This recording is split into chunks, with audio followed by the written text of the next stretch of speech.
क्या मेरे पैगंबर एक राष्ट्राध्यक्ष नहीं थे? क्या मेरे पैगंबर एक न्यायाधीश नहीं थे? क्या मेरे पैगंबर ने सेना का नेतृत्व नहीं किया था?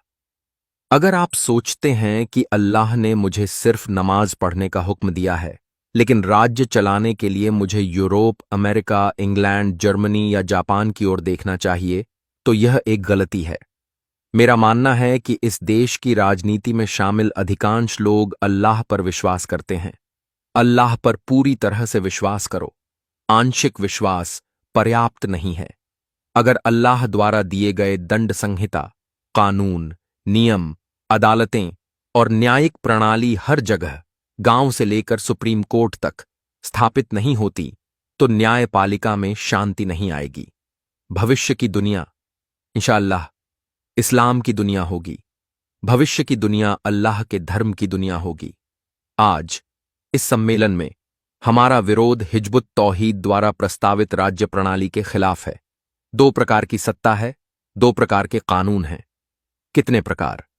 अल्लाह द्वारा दिए गए कानून और इंसानों द्वारा बनाए गए कानून। जब तक लोग अल्लाह के कानूनों को छोड़ देंगे, उसके आदेशों को छोड़ देंगे, उसकी आज्ञा का पालन नहीं करेंगे और इसके बजाय इंसानों के बनाए कानूनों का पालन करेंगे, तब तक समाज में अशांति का अंत नहीं होगा, चाहे आप कितनी भी सुधार आयोग बना लें। मैं मानता हूं कि सुधार आयोग में शामिल लोग बहुत बुद्धिमान, शिक्षित और कानून के विशेषज्ञ हैं। मैं मानता हूं कि वे बहुत पढ़े लिखे और जानकार हैं, लेकिन मेरे भाई, अल्लाह से अधिक जानकार कोई नहीं है। सारी विद्या अल्लाह सबसे महिमावान से आती है। उसने हमें उसकी आज्ञा का पालन करने का आदेश दिया है। यही कारण है कि कलिमा तौहीद की पहली घोषणा है, ला इलाहा इल्लल्लाह। सभी पैगंबर यही संदेश लाए। अल्लाह की आज्ञा के बिना, उसकी संप्रभुता के बिना किसी और की संप्रभुता नहीं चल सकती। अगर आप राज्य को अल्लाह की संप्रभुता को नकार कर और इंसानों की संप्रभुता को स्वीकार कर चलाएंगे, तो शांति नहीं आएगी। हमारा पहला प्रस्ताव है कि देश के कानूनों और नियमों की नींव अल्लाह का कानून होना चाहिए। किसका कानून? अल्लाह का कानून। नींव क्या है? अल्लाह का कानून। बाकी सभी कानून अल्लाह के कानून पर आधारित होने चाहिए। यही पहली बात है। अगर आप संसद में बैठकर इंसानों के बनाए कानूनों को नींव बनाएंगे, तो शांति नहीं आएगी, बल्कि नई नई तानाशाही, मनी लॉन्ड्रिंग, अलग अलग तरह की राजनीति और नए नए धोखे सामने आएंगे। दूसरी बात, अल्लाह ने सूद, ब्याज को हराम घोषित किया है। चाहे आप कितनी भी सुधार करें, तक आर्थिक व्यवस्था सूद पर आधारित है। आप आर्थिक अन्याय को समाप्त नहीं कर सकते। आपको सूद को प्रतिबंधित करना होगा। सूद अल्लाह द्वारा हराम है। आपको अर्थव्यवस्था से सूद को समाप्त करना होगा। आप कह सकते हैं कि आधुनिक आर्थिक व्यवस्था अब सूद पर आधारित है, आयात निर्यात है, और इसके बिना काम करना असंभव है। लेकिन अल्हम्दुलिल्लाह, अल्लाह ने हमें रूपरेखा दी है। हमें बोलने का अवसर मिलना चाहिए। जो लोग मेरे विरोधी हैं, वे अपने सभाओं में हजारों माइक्रोफोन के साथ घंटों बोल सकते हैं, लेकिन जब मैं सार्वजनिक सभा करने की कोशिश करता हूं, तो मुझे हमले की धमकी दी जाती है। क्यों? अगर मेरी बातें तर्कहीन हैं, तो मुझे अस्वीकार कर दिया जाएगा। लोग मेरी बात नहीं मानेंगे। आप पूरी रात प्रचार कर सकते हैं, सैकड़ों माइक्रोफोन का उपयोग कर सकते हैं, 3 दिन की सभाएं कर सकते हैं, प्रसिद्ध वक्ताओं को बुला सकते हैं, लेकिन अगर आप सुनते हैं कि हिजबुत तौहीद का इमाम सभा कर रहा है, तो आप घबरा जाते हैं। मेरी बातों से इतना डर क्यों? डरो मत, मुझे बोलने दो। तीसरी बात, चाहे आप न्यायपालिका में कितनी भी सुधार करें, ये अल्लाह की व्यवस्था के बिना न्याय स्थापित नहीं कर सकते। हमने अपनी किताब में न्यायपालिका को पुनर्गठित करने का तरीका बताया है। मैं स्पष्ट रूप से कह सकता हूं कि जब तक अल्लाह की दंड संहिता, कानून और नियम हर जगह, गांव से लेकर सुप्रीम कोर्ट तक स्थापित नहीं होते, तब तक न्यायपालिका में शांति नहीं आएगी। अल्लाह का कानून अनिवार्य है। चौथी बात, आप कहते हैं कि आप कोटा बदलकर पुलिस विभाग में सुधार करेंगे, लेकिन कोटा बदलने से चरित्र नहीं बदलता।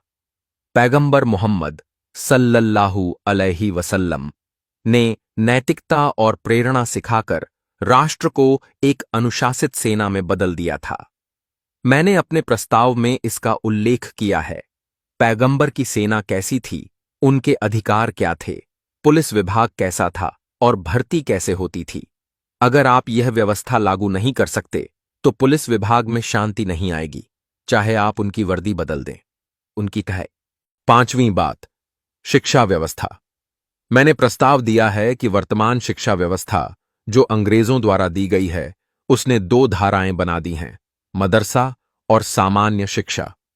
मदरसों में इस्लाम की सच्ची शिक्षा नहीं दी जाती और सामान्य शिक्षा में इस्लाम का कुछ नहीं सिखाया जाता। परिणाम स्वरूप दोनों समूहों के बीच मनोवैज्ञानिक संघर्ष है। सामान्य विषयों में पढ़े लोग मदरसा के छात्रों को अज्ञानी कहते हैं, जबकि मदरसा के छात्र दूसरों को नास्तिक कहते हैं और कहते हैं कि वे जहन्नुम में जाएंगे। यह संघर्ष शिक्षा व्यवस्था ने पैदा किया है, वरना हर मोहल्ले में संघर्ष क्यों है, उग्रवाद क्यों फैल रहा है। मेरा प्रस्ताव है कि शिक्षा व्यवस्था से अराजकता दूर करने के लिए हमें इसे मूल रूप से सुधारना होगा। पढ़े लिखे लोग देशभक्त, मानवतावादी, विनम्र और सभ्य होने चाहिए। लेकिन आज हम देखते हैं कि पढ़े लिखे लोग आक्रामक, अशिष्ट, गलत सूचना फैलाने वाले और भ्रष्टाचार में लिप्त हैं। यह शिक्षा व्यवस्था की खामी है। हमने अपने सुधार प्रस्ताव में शिक्षा व्यवस्था के पूर्ण सुधार का प्रस्ताव दिया है, जो मेरी किताब में विस्तार से है। कृपया इसे पढ़ें। मैं बांग्लादेश के विद्वानों, लेखकों, प्रोफेसरों, डॉक्टरों, इंजीनियरों से अनुरोध करता हूं, आपकी बुद्धि आम लोगों से श्रेष्ठ है, वरना आप यह ज्ञान प्राप्त नहीं कर सकते थे। आपके पास अधिक विश्लेषणात्मक और नवाचार की क्षमता है। कृपया मुझे नजरअंदाज न करें। मेरी अपील और हिजबुत तौहीद द्वारा प्रस्तुत राज्य सुधार के प्रस्ताव पर विचार करें। यह अत्यंत वैज्ञानिक, तर्कसंगत और व्यावहारिक है, जो अल्लाह के कानून को मानक मानता है। आप अमेरिका, जर्मनी, ब्रिटेन और भारत की संसदों का अध्ययन करें और उनके आधार पर हमने बांग्लादेश के लिए नीति बनाई है। मुझे पता है कि हम में से जो लोग अल्लाह पर विश्वास करते हैं, उनके लिए आस्था ही नींव है और उसमें किसी को साझी नहीं किया जा सकता। वही अल्लाह जिसके लिए मैं नमाज पढ़ता हूं, क्या वह मेरा राज्य नहीं चला सकता? क्या मेरे पैगंबर एक राष्ट्राध्यक्ष नहीं थे? क्या मेरे पैगंबर एक न्यायाधीश नहीं थे? क्या मेरे पैगंबर ने सेना का नेतृत्व नहीं किया था? उनकी सेना ने मानवता और मानवाधिकारों के उच्चतम मानक स्थापित किए। तो मुझे दूसरों की ओर क्यों देखना चाहिए? अगर अल्लाह मेरा अल्लाह है और मुझे राज्य सुधार के लिए दूसरों की ओर देखना पड़े क्योंकि अल्लाह के कानून में कुछ नहीं है, तो अल्लाह की दिव्यता में क्या बचा? अल्लाह कहता है, मैं आत्मनिर्भर हूं, मैं पूर्ण हूं, मुझ में कोई कमी नहीं है। मेरा मानना है कि इस देश की राजनीति में शामिल अधिकांश लोग अल्लाह पर विश्वास करते हैं। अल्लाह पर पूरी तरह से विश्वास करो।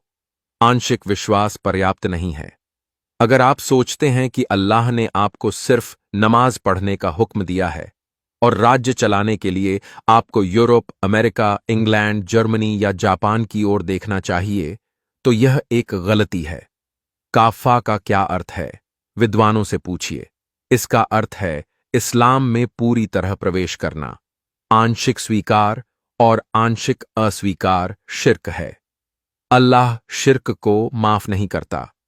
हम, इस भूमि के लोग, अल्लाह पर विश्वास करते हैं और उस पर भरोसा करते हैं। तो हमारे परिवारों में शांति कैसे आएगी? किसके आदेश का पालन करेंगे? हमारे समाज में शांति कैसे आएगी? किसके आदेश का पालन करेंगे? अल्लाह का। हमारे राज्य में शांति कैसे आएगी? किसके आदेश का पालन करेंगे? अल्लाह का। हमने राज्य सुधार के लिए लिखित प्रस्ताव प्रस्तुत किया है। हिजबुत तौहीद ने यह प्रस्ताव सरकार को औपचारिक रूप से सौंपा है और एक प्रेस कॉन्फ्रेंस में इसकी घोषणा की है। अब हम इसे आम जनता के सामने पेश करेंगे। अगर किसी विद्वान या विशेषज्ञ की कोई सलाह है, कोई गलती या विचलन है, कोई अल्लाह के आदेश का उल्लंघन है, इंशाअल्लाह हम तुरंत उसे सुधार लेंगे।